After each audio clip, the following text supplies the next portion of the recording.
their artistic and creative abilities and talent and just repackaged, reissue, resold. All right, today I'm checking out the Smiths. I'm listening to the song Paint a Vulgar Picture, and let's get into it.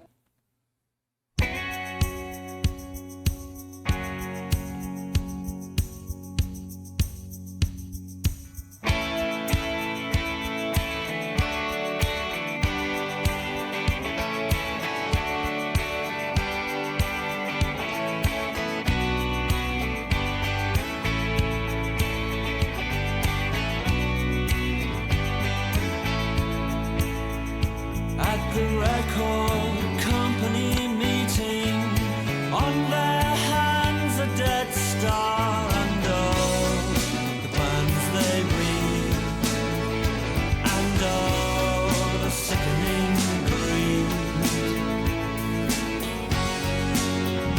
At the record company party, on their hands a dead star, the sycophantic slides all say, I knew him first and I knew him well.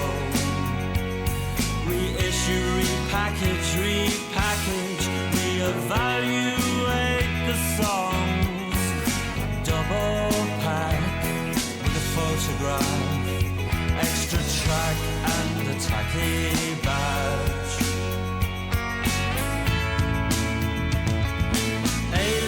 Playlist, please them, sadly this was your life, but you could have said no if you wanted to.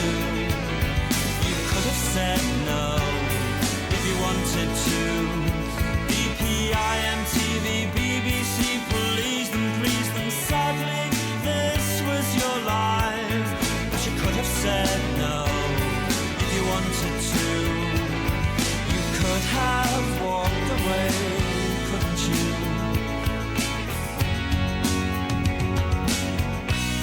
I touched you at the sound check. You had no real way of knowing in my heart. I beg, take me with you.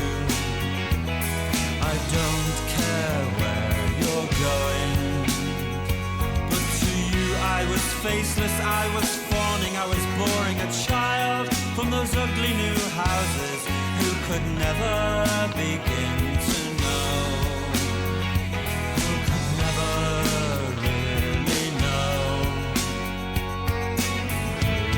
Okay, heading into a guitar solo according to Genius, so we're taking our pause. Okay, the first part of the song, the first 3 verses, lyrically, it seems pretty simple. I'm second guessing myself. I usually never know what's going on in these. I never know.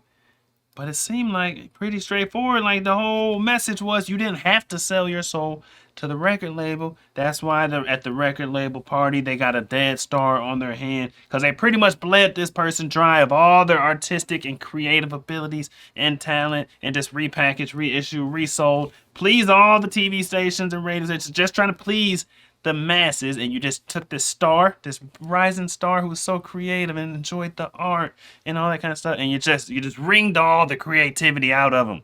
You know what I mean? He's painting that vulgar picture. You just wrung all the creativity out, and you just got the corpse of a star, right? That's the first 3 verses. And now in verse 4, we're talking about himself. We're talking about himself. I don't know. You know, I might have to reread the lyrics of verse 4, check the annotations or something. But that's where I think we're at. That's where I think we're at in this song.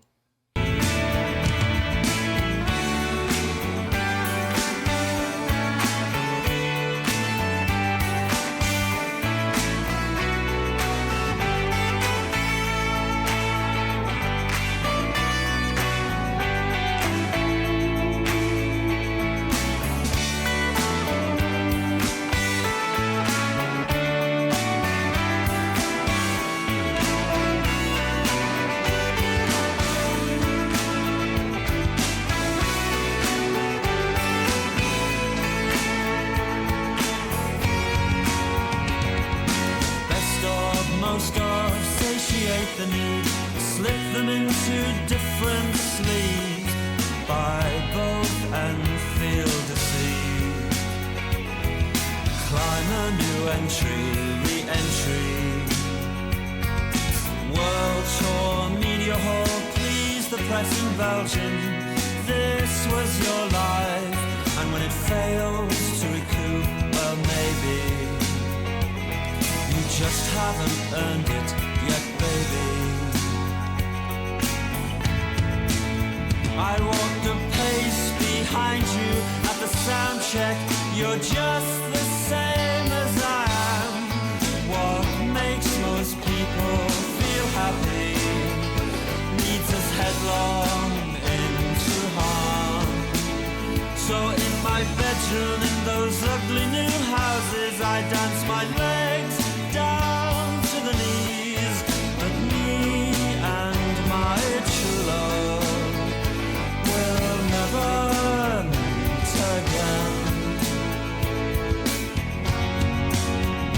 At the record company meeting, on their hands at last a dead star, but they can never taint you in my eyes. They can never touch you now. No, they cannot hurt you, my darling. They cannot touch you now. Me and my true love will never meet again.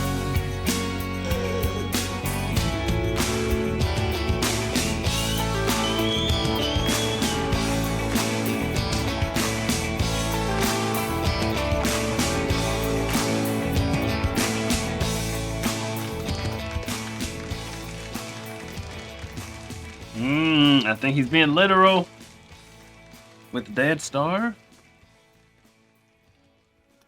I think he's being literal with at the record company meeting, on their hands at last a dead star, because you connect that with me and my true love will never meet again because they're dead.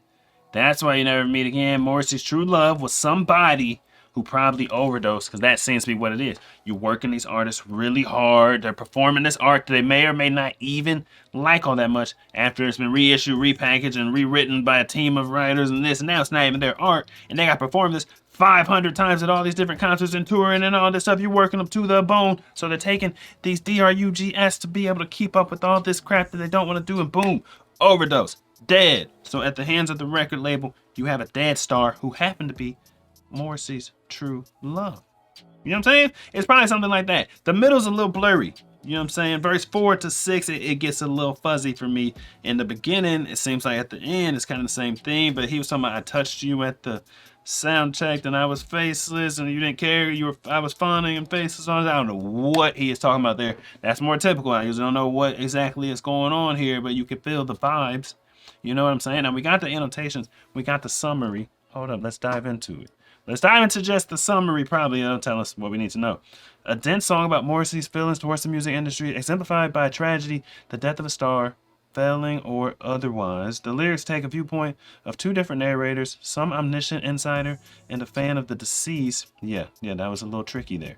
Through them, it is analyzed how a person's legacy is a cruelly amorphous and malleable thing, and how music itself, an individual's whole life's work, can be a source of intimate emotional connection or simple profit. It really can. It really can be both.